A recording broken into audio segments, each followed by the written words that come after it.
Hi, it's Glenn Brook with another teaching tip for you today. I want to talk about handouts.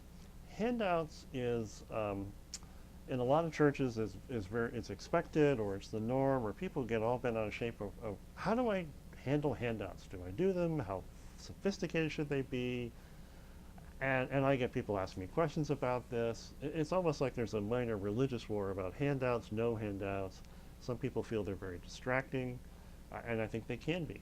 Some people feel they're essential. Some students really expect them. Others don't want it. Some teachers get upset when they put a lot of work into a handout, and then people are just throwing them in the trash on the way out the door. Handouts. The only reason you would want a handout is if it A, helps the student engage, help the people in your class engage in what you're doing because they're interacting, maybe taking notes of some type. And B, both of these are important, it's going to be something that will help them remember later. Now that what they can remember it even if they throw it away, sometimes just writing things down is helpful. Okay. But if if you're putting a lot of work into a handout and all they're doing is just being distracted or doodling or whatever, you may want to rethink how much effort you put into handouts.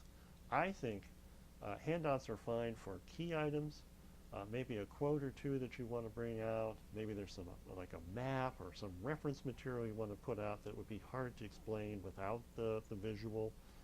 Just enough for people to take notes. I like to leave lots of white space and encourage people consciously.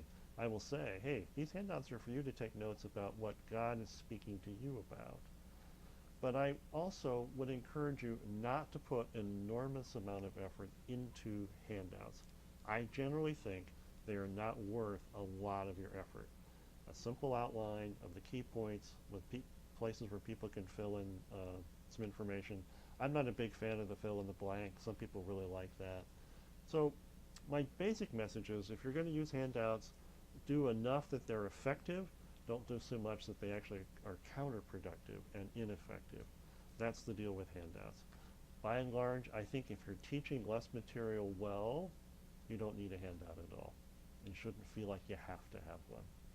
That's it for today. Until next time, keep on teaching to change lives.